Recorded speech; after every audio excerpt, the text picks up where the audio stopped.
Hi everyone, this is Gene from NYC, and if I'm recording Major Kusanagi, that must mean one thing. I'm going to once again talk about one Major Carol Danvers, aka Captain Marvel. So I'm going to try to keep this somewhat brief because there isn't much to talk about, but as always there is some new controversy going on, and I thought I would just give my 2 cents. So as you may or may not have heard, the Endgame trailer featuring her is out, and there is a bit of outrage on Twitter and other parts of the internet about the fact that Captain Marvel in this trailer is apparently wearing makeup. Not even like, a full face of makeup or like it's particularly done up. Just a little bit of blush, I think, a little bit of foundation, and in particular, lipstick.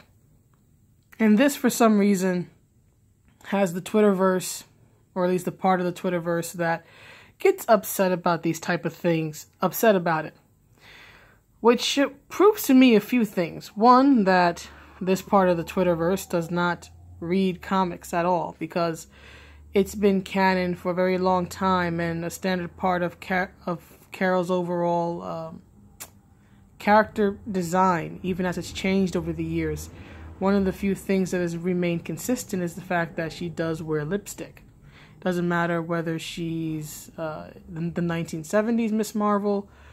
It doesn't matter if it's the one where she's in the black suit with the thunderbolt on the chest. It doesn't even matter if she's Captain Marvel. Even at her most androgynous as Captain Marvel, which is probably around Civil War II, when she really had that short hair and that very androgynous look, she still was often depicted in the comics, whether it was promotional materials, whether it was cover pages or actual pages in the comics. She was depicted wearing a very dark shade of red lipstick. So you have a bunch of Twitterinas and Tumblrinas and whatever other term you want to use for them upset over the live action depiction of her in this particular scene actually being accurate to the comics. Granted, it's in a very minor way, but still, it's actually comics accurate, and they're upset because apparently they've come to believe that makeup is now a sign of patriarchy, or that the fact that she's wearing makeup in this Endgame trailer is proof that they're somehow trying to sexualize her. Okay, real talk, a little bit of foundation, blush, and a little bit of lipstick does not all of a sudden make a woman a sex pot. Okay, does not all of a sudden turn her into a sex kitten. You need a lot more than just a tiny bit of makeup to all of a sudden, look like you could seduce any person just by looking at them, right? You need a lot more than just that.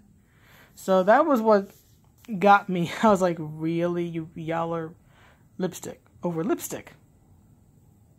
It's such a minor thing. And something else that I was actually thinking about as I made my way home this evening in this cold night in New York City is that they were so focused on the lipstick that is actually accurate to the comics that they missed the more egregious element, or perhaps mistake, if you want to look at it that way, that even I have to admit missed until I thought about it, which is Carol's eyes. Carol has blue eyes in the comics, and that's a trait that has been maintained again throughout her various depictions in the comics. She has long been depicted with blonde hair and blue eyes.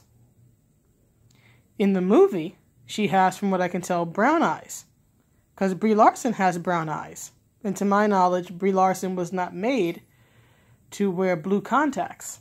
So that's something to me that is a bit more egregious. Again, not terrible. I get it. Movie adaptation, right?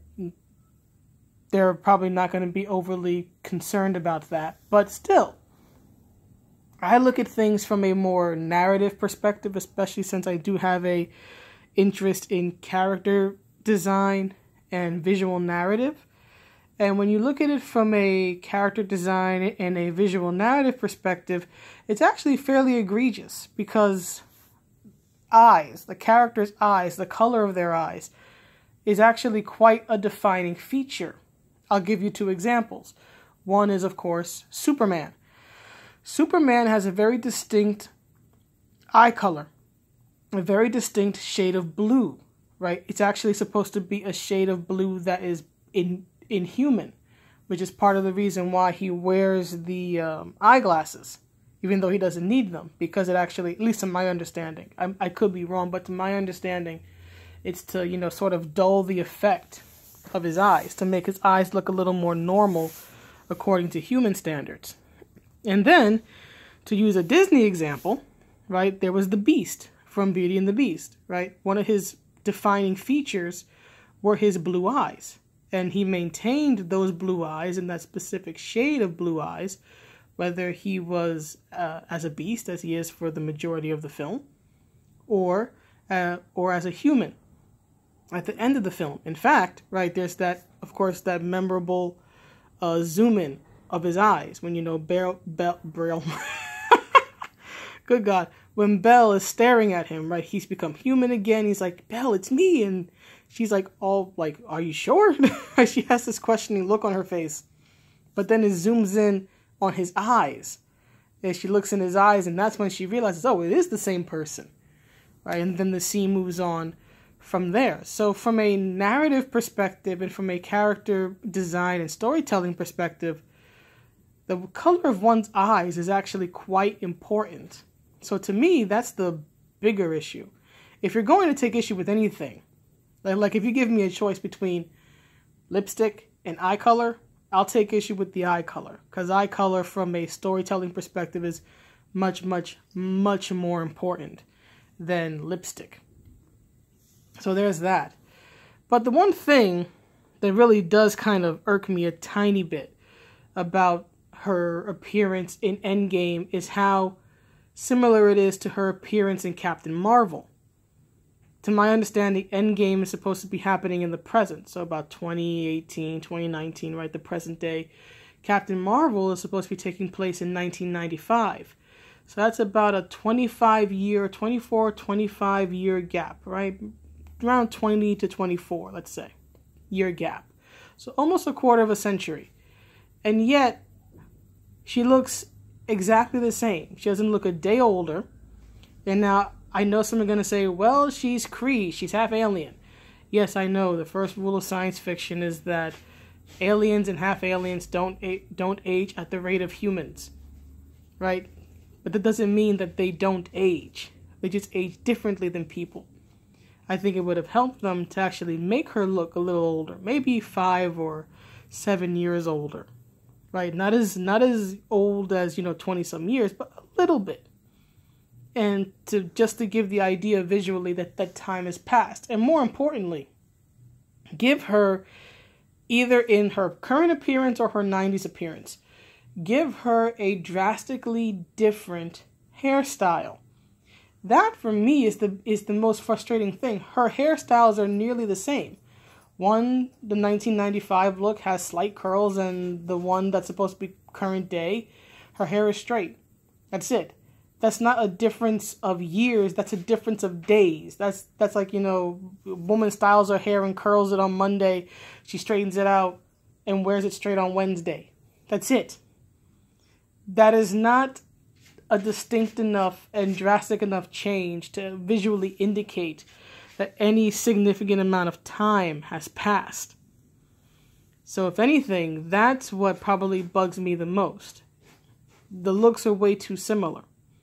It looks like it's just been a few days, not nearly 25 years.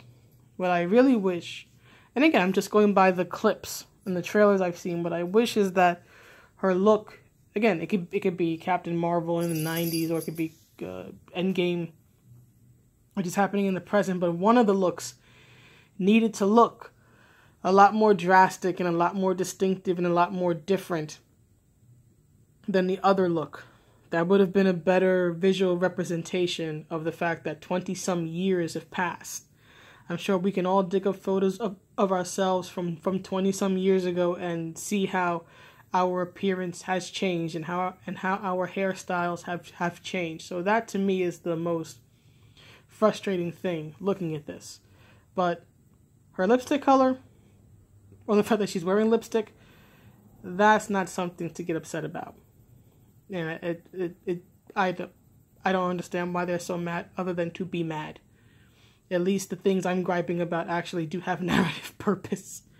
So anyway, those are my thoughts on it. Let me know what you think down in the comments. Hope to be making another video soon. Try to get back on the good foot. Wherever you are, have a good day or a good night. Alright? See you around. Bye.